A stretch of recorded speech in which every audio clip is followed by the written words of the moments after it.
you remember. And they had like 5-course meals, and the uniform, okay, was like everyone wore this uniform, men and women. You had to have like black slacks on, so like dress pants, and a blue collared button-down shirt with all the buttons up, a tie, and like a vest, a sleeveless like a vest, and your tie had to be like tucked in. So we all looked like it was that kind of place, okay? So anyways, my brother's working there, and I'm like, hey, can you like tell me if they're hiring? Like, it would be nice if we worked at the same place. And it was only like a 15-20 minute walk away from our apartment. I moved in with my brother too.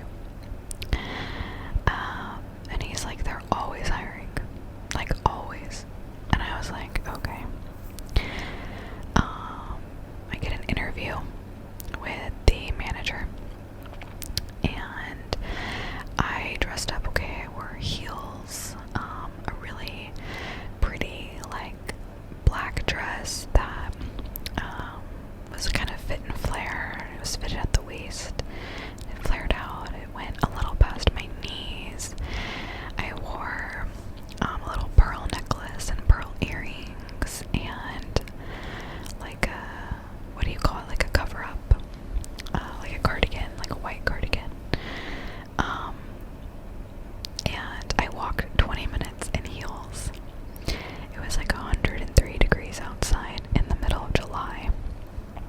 And I went for this interview. And it was a beautiful place, okay? It was super fancy. And it had that, like, this is a membership club vibes, okay? I was kind of intimidated even. And it just looked so fancy. It was beautiful. I was like, wow. He just talks to me for like 10 minutes. And I was like hired immediately. I was like, oh, okay. I have so many stories about this place, okay? I worked there for 3 years. 3 years. The longest 3 years of my life. I was very shy. I'm still very shy. Very anxious person. And I hate the unfamiliar and the unknown. So, hence why I'm working at the same place as my brother. That's very close to my apartment. I'm living with my brother, and I didn't leave for like 3 years. Even after my brother left, I stayed, okay? This place is very interesting. I don't even know how to like start. I actually would love to like make this a series, because this place, I learned a lot about myself there. I don't regret working there. I think it was so much fun for like what it was. I met my boyfriend there. But I mean, now I'm just remembering all these things. I don't even know if I want like this on the internet. Anyway, but I'll just give some of the service level details, and not really the kind of the beginning of me working there.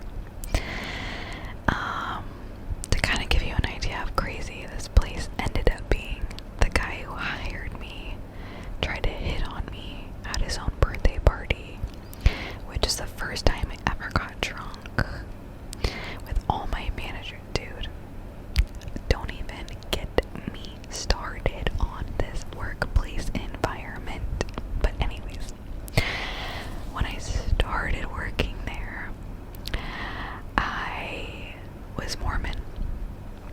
I used to be Mormon, but that is a story for another day. Okay, okay. That's a whole other thing. I don't even want to get started on that right now.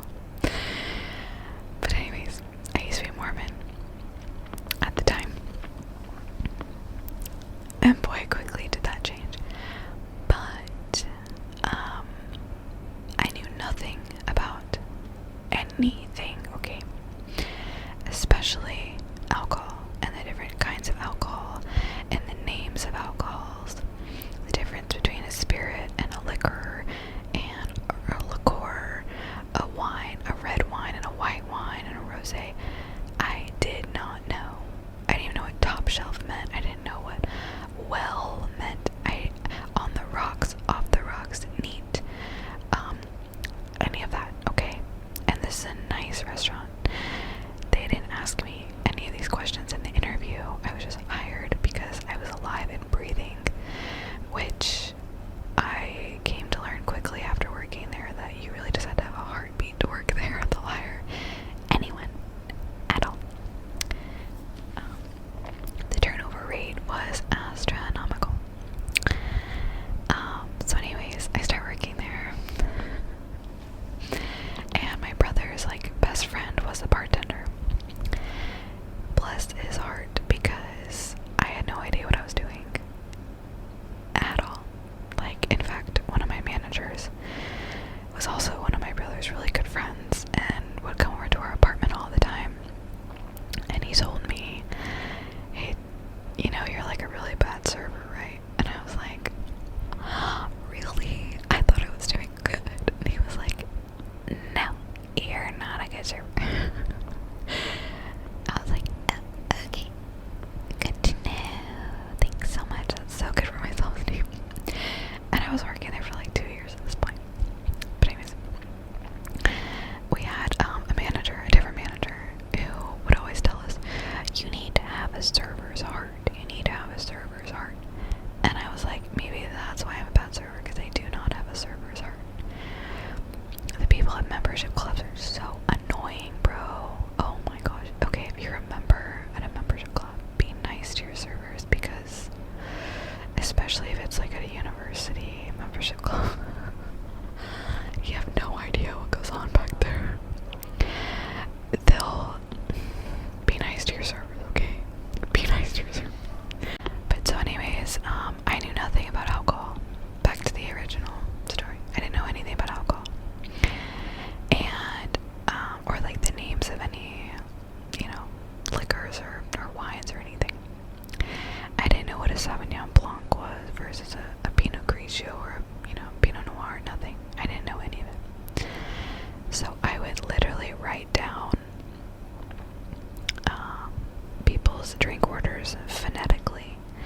So if someone said, oh, I want a Tito's and tonic or something, I don't know, I would just write it down phonetically, like T-E-E-T-O-S, like Tito's. And I would go up to the bartender and I would show him what I wrote, and I'm like, hey, what is this? And he would try to like write it, and I would like say it phonetically, like, oh, okay, yeah, that's this. He's like, so that's a vodka and tonic, blah blah. Do they want anything? I'm like, oh, that's how I learned about alcohol. Was phonetically just writing different things out. I learned over time, like, oh, a Sauvignon Blanc is white.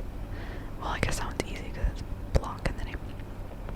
A Pinot Grigio versus a Pinot Noir, you know, things like that. Like, that's how I learned, because they would order it, I would write it down phonetically, I would ask the bartender, and I would see what it looked like, and that's how I learned about alcohol. Yeah, so I remember my very first day out of training, this guy stayed like an hour past close, and I was like, I have homework to do, I have an 8 a.m. tomorrow, I need to leave, I'm getting a little antsy here, like, can you get out of here? But it was such a posh place, you couldn't like kick anyone out, you had to do it the nice way, where you slowly turn off the music, and you dim the lights a little bit, and you kind of like judge him out a little bit. But this guy, he came in a lot, and he thought it was like his own personal bar. Anytime I saw him, I was like, great, I'm not gonna get my homework done tonight. And so he would always come in with like a different girl that was like half his age, and he would order everything for her, everything. He would like, she never spoke.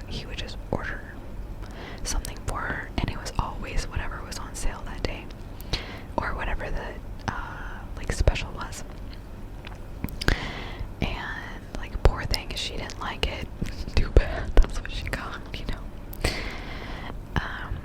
And he would just order the same beer over and over and over and over and over. Oh, it drove me crazy. And he'd order another one. And this was like the first time I ever served him. It was my first time out of training, so I didn't know him yet.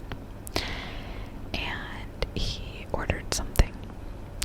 And I, at this point, like, didn't really remember that he was ordering the same thing over and over again.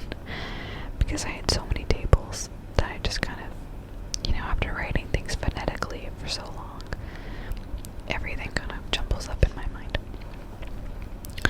So he ordered, he was like, can I have another one? And I was trying to remember what he got. In my head, I was like trying to think. So I kind of looked up a little bit and I was like, what did you have again? Like, I tried to remember and I just couldn't. And he got so mad at me. And he just kind of looked at me really sternly and just told me the name of the beer that he wanted. And I was like, okay, that was weird. So I order it and I'm like, whatever. The next day I come in and the manager is like, hey, we got a really nasty complaint about you that you rolled your eyes at someone when they tried to order another beer from you. And I had to go back in training for 2 weeks because of that. But I was just trying to remember what the heck he ordered. Anyways, so thanks to that guy, I had to go back in training for 2 weeks. But whatever. Yeah, that place was funny. I don't think a lot of legal things happened there. A lot of under the table things happened there. I think that's just restaurants in general, though. Especially like the fancier the restaurant, the stranger the stuff, I swear. Because I worked at kind of a mom and pop place after that.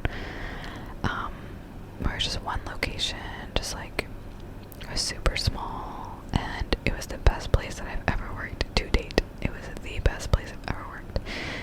They were so nice. Everything was great. Everyone was normal. It was like the first restaurant I worked where people were normal. If you worked in restaurants, you know what I'm talking about. Everyone was just super normal for restaurant people. I'm a restaurant person too, so, you know, I'm not saying that in a bad way.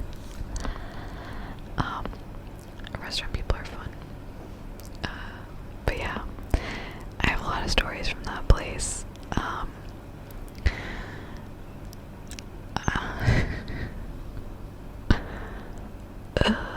Like, okay, I will just say this, like, everyone there was high, literally all the time. Not everyone, but most people. Me and my brother were like the only ones sober, I swear. People would be like drinking in the back, like the bartender would just like give people stuff and they would just be drinking in the back all day. It would have like, you saw a little coffee cup in the back, you knew someone was drinking something. And people would smoke in the bathroom, people would smoke in the back. Literally half of the kitchen staff were dealers, so, you know. And then like, there's this one girl that came in every single day. She would do the same thing. She would microdose and then she would fall asleep in the hallway. You try to wake her up, she'd be like, oh, I overdid it a little bit, hang on, give me a second. And then you had to take over her entire section. When I say they would hire anyone, they would hire anyone. And it's like a fancy place, okay? A fancy place where like that stuff shouldn't happen. Everyone was dating everyone. Everyone was like partying with everyone.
most